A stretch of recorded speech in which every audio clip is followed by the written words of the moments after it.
And I know that love is just a shout into the void, and that oblivion is inevitable, and that we're all doomed. Greetings, hello, welcome. So today we are going to be talking about some pretty central and important parts of Stoicism in Epictetus, particularly the role of the mind in choice in dealing with circumstance, as well as how we are to conceive of wrongdoing in ourselves and in others. And there is one quote I'd like you to think about to sort of set the stage, contextualize the talk for today. And it is, before enlightenment, climb the mountain to fetch water from the well. After enlightenment, climb the mountain to fetch water from the well. So we will revisit that after we get into it a bit. So we are going to be doing Book 1, Epictetus' Discourses, Section 29 on Steadfastness. The essence of good and evil consists in the condition of our character, and externals are the means by which our character finds its particular good and evil. It finds its good by not attaching value to the means. Correct judgments about externals make our character good, as perverse or distorted ones make it bad. God has fixed this law and says, if you want something good, get it from yourself. But you say, no, I'll get it from another. I say, no, get it from yourself. If a tyrant threatens me at court, I say, what is he threatening? If he says, I will put you in chains, I say, he's threatening my hands and feet. If he says, I will behead you, I say, he is threatening my neck. If he says, I will throw you in prison, I say, he is threatening my entire body. If he threatens exile, I say the same. Well then, aren't you threatened, even a little? If I feel that these things are nothing to me, then no. But if I fear for any of them, then yes. It is I who am threatened. So there's quite a bit in there, isn't there? But I think the fundamental essence of what's being conveyed here is that good and evil, firstmost, as judgments or as actualities, are things which extend only from ourselves, right? So firstmost, the Stoic regards externals, things that are out of our control, as neither good nor evil. However, those things which are in our control, namely how we act upon others, that is within our control. And so those things can be good or evil. And also how we act on ourselves, right? So what choices we make that are good or bad for ourselves fall into the realm of good and evil. But those things that happen to us, as I said, that are out of our control, are not measures of good and evil. But when they're done to us by someone else, well, that's the extension of someone else's character upon us. So that we will discuss in a section coming, what effect that has when someone commits wrong. But when someone commits wrong to someone else, so if someone were to do wrong to me, well then, from the Stoic's perspective, that's out of my control and is no concern of mine. And my perception of it, how I perceive it, how it affects me, is how it will affect me. Their act, whatever they choose to do, whether they wish to cut off my head or put me in jail, he's making a distinction here about what's actually being threatened. So that, yes, a person could threaten me to do something to me, but at a fundamental level, the Stoic is drawing a line between the body and the mind, and the power that the mind can have over the body and over circumstances. It's that one can realize that you could do those things to me. You could threaten to cut off my head, or let's say you want to put me in jail. Well then, fine. You've affected my body, but the mind still remains unhindered, is the idea. It's that what you think of a thing is how it will be for you. It will shape your circumstance. So what I was talking about with that quote earlier, before enlightenment, climb the mountain to fetch water from the well. After enlightenment, climb the mountain to fetch water from the well. The idea is that enlightenment has a whole other discussion, but we'll put in the context of Stoicism. So to truly understand circumstance in the mind and all of these things, if we consider that to be enlightenment in a Stoic sense, then after you've achieved it, after you've reached that point, it's not like your life fundamentally changes or that the things you do fundamentally change. It's that the way you go about doing them is what changes, right? So maybe before enlightenment, you climb the mountain to get the well, to get water, and you're miserable the whole time you're going up there. You're thinking to yourself, oh, for the love of God, it's so steep and it's wet and it's muddy, and you're just, going up that hill just thinking all this negative stuff about how awful your situation is. Whereas after enlightenment, you simply realize that you need water, and therefore you must climb the mountain to go to the well.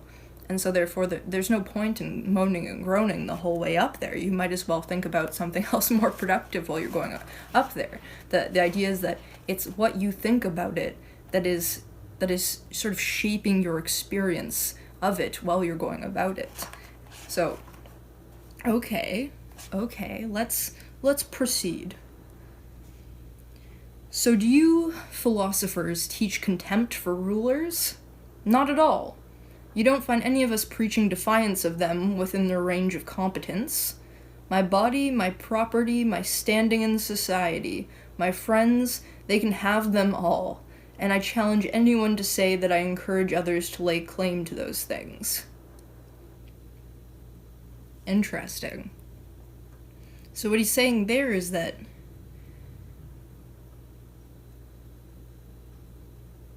so do you teach contempt for rulers? And he says, no, not at all. So that is, some philosophers or Stoics will accept the rule of law. For example, Socrates, upon his death, willing to die for the city. They don't teach that.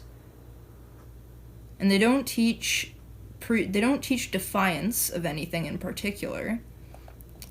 And as far as it goes for one's body, one's property, their standing in society, and their friends, what Epictetus is saying is that someone could take all of that from them. They could strip them of their property, their standing, and their friends. But what they're not saying is that they encourage that, or that they encourage those things to be taken away, or that it's okay or just or ethical for that to happen. Rather, just that I accept my mindset in all of these situations, such that if one were to take away any of those things from me, well then so be it. If that's the way it'll be, then that's the way it'll be, and I'll just have to deal with it. And it's my mindset that will steer me right. Okay. Yes, the king says, but I want control over your judgments too. Who gave you that power? You cannot add the judgments of others to your conquests. I will win by way of fear. You do not seem to realize that the mind is subject only to itself. It alone can control it, which shows the force and justice of God's edict. The strong shall always prevail over the weak. 10 are stronger than 1. Yes, for what though? For taking people captive, for killing or dragging them off, or taking away their property. For main force, yes, 10 are better than 1. But 1 person with right judgments is superior to 10 without. Numbers here are irrelevant. Put them in the balance, the person with correct ideas will outweigh all of the others. So I think that one is fairly clear and fairly in line.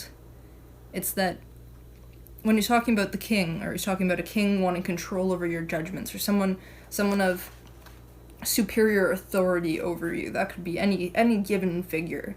It could be, a parent, it could be a spouse, it could be a boss at work, it could be any number of things who can exert unjust, their unjust will over you and try to control you. And they can even try to control your judgments and your thoughts by way of their action. But what Epictetus is saying is that whoever does that, whoever attempts such a feat, doesn't realize that as much as one tries, as much as an external authority tries, they can never gain control over one's mind unless you allow them to, unless you decide that you're going to take up that thought process that they're trying to inflict on you. It's that you make that determination. So if someone's yelling at you at work, let's say you haven't completed something on time and your boss is very cross with you, well, that's just how the situation is. thing for you to just accept, okay, well, yes, I haven't been able to meet this standard or this, deadline, and therefore this person's yelling at me. I understand that they're upset, they're trying to inflict more upsetness onto me, but in that situation, you understand the fact of the matter. It's not going to change. This person yelling at you is not going to make you do it any quicker, and it's not going to change the situation. So what you do in that situation is, if this person's going to yell and carry on and be, crass with you, well then so be it, do it. But that doesn't have to negatively affect me unless I allow it to, right? So I can take up a higher perspective than what this person has. And then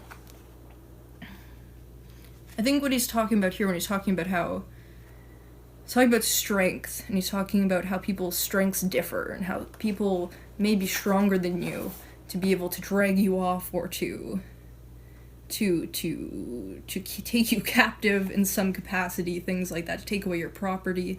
People may be stronger than you to do that, but what he's saying is that it doesn't matter all of those arbitrary things, such as strength, authority, and so on. None of that really means anything or makes another person superior, except for one's character or one's strength of judgments. So you could have one strong person physically who's in a position of authority, but who has a very weak mind. And so, in some kind of objective sense then, Epictetus would say that despite that person's strength, despite that person's authority, their mind is weak, that they'll never be equal to the person who's able to endure them with a stronger mindset. Very good. So we've got a little section here about Socrates. To think of the indignities Socrates suffered at the hands of the Athenians. Not Socrates, stupid. Express yourself more carefully. To think that Socrates' poor body should have been seized and hauled off to prison by men stronger than it, that somebody gave his poor body hemlock, that it grew progressively colder until it was dead, what seems unjust or outrageous in this, or worth blaming the gods for? Didn't Socrates have resources to compensate? Where was the essence of the good for him? And who is more to be heeded in that regard, him or you? People can kill you, but they cannot harm you. And if it pleases the gods, so be it. So I believe we've touched on the story of Socrates before. In our Epictetus' discussions, how Socrates was charged with corrupting the youth of Athens for questioning everybody all the time and being an annoying philosopher. So the city decided to send him to death, and Socrates, having respect for Athens and for law and for things of that nature, decided that even though he had the opportunity to escape, he chose to stay and die.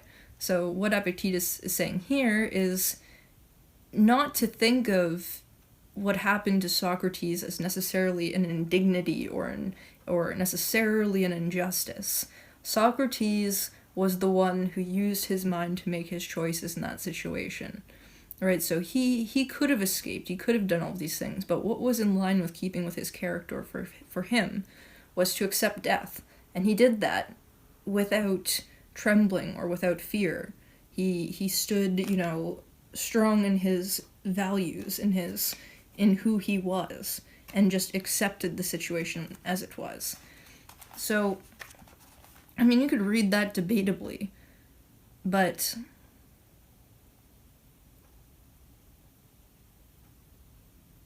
I think the point there is that, the real point to draw out is that one can kill you, but they cannot harm you, right? That one can inflict some amount of suffering onto your body, but it's the mind that chooses whether or not it's going to be hurt. Okay, let's move on. Produce a person who can get the better of someone whose judgments are superior. You can't. Though, try as you might. This is God's law and nature. Let the best man win, but the best in his area of expertise. One body is stronger than another body. Many bodies are stronger than one. A thief has the advantage here over the one who is not a thief. This is how I came to lose my lamp. The thief was better than I am in staying awake, but he acquired the lamp at a price. He became a thief for its sake. For its sake, he lost his ability to be trusted. For a lamp, he became a brute, and he imagined that he came out ahead. Right, so this is Epictetus's really fundamental view of those who commit wrongdoing. It's that the person who he had a lamp stolen from him from his house, and he attributes it to different characteristics about being able to stay up late. But the main point is that the person who does wrong, like the person who thieves, hurts themselves in the process, not the Stoic, right? So what he's saying is that the one who chose to steal the lamp, by way of stealing that lamp through that process, made out of themselves a thief. They turned themselves into a thief. They, for the lamp's sake, became a brute, lost their ability by other people to be trusted once they're caught. So the idea is that in doing something like that, in wrongdoing, the only person you're hurting is yourself, right? Because to Epictetus, he's like, well, I'll get a new lamp. It's fine. It's not the end of the world. It's an external circumstance that's out of my control, so be it. This person has stolen the lamp, and the thing is that Epictetus doesn't necessarily feel indignation for such things, but rather feels pity, right? Because the person who does wrong, the only person that they're hurting is themselves. So if you were to cheat on someone, in the process you become a cheater. You become someone who can't be trusted. Or if you kill someone, then you've again done the same thing. You've become one who cannot be trusted, one who can't live amongst others. If you lie or steal or anything of that nature, in the process of wrongdoing, you are just hurting yourself. And so for Epictetus, he does not, to my knowledge, advocate for seeking revenge or punishment upon people, but rather advocates for pity upon such people. Because fundamentally, Epictetus believes that, I don't know if he's right about this, but he believes that people do it out of ignorance, that they don't realize what they're actually doing, right? So you could argue that, well, yeah, they know what they're doing. They know they're doing something wrong, and they probably know what the consequences is going to be. But Epictetus would argue that that person hasn't yet understood the true nature of their circumstance or of reality, and that they're just making a waste of themselves. They're making a waste of their minds and circumstance and opportunity and everything they have by giving themselves up through committing wrong acts. They're just people who go about their lives hurting themselves continually and thinking that they hurt others. And then, of course, you have others who think that they're being hurt by them, but then in Epictetus' language as well, that you're never really hurt by another person. You choose to allow yourself to feel hurt by another person. And so some people, will argue that no, there's a reason why you feel hurt. It's an intrinsic feeling, and it's necessary and natural. And to an extent, yes, but just because something's natural or easily comes to us doesn't mean it's the best way to conceptualize or rationalize it. So in sum, the idea is to, when you find yourself in a bad situation, or in a situation you think is bad, or that it isn't quite going the way that you want it, you should take a second to evaluate, why is that so? Does it have to be going this way for me? Could it be going otherwise? Is my mind playing a role here in making this situation go poorly? If I were to change my mind or change my perspective or my outlook, would this situation be improved? So you could think of yourself, perhaps you missed the bus on your way home, and now you've got to walk home in the pouring rain. You could walk home in the pouring rain thinking to yourself, God, I fucking hate my life. You could regurgitate a certain narrative to yourself over and over. I'm a victim to circumstance, and everything's out of my control. It's such a shit world. Or you could say to yourself, well, so be it now. Now I'll be clean when I get home. Or perhaps I'll be able to have a hot shower when I get home. Or, a test of wills. I mean, that's a little bit of a silly circumstance, but I think it applies in a lot of situations, even things as simple as having to do chores around the house.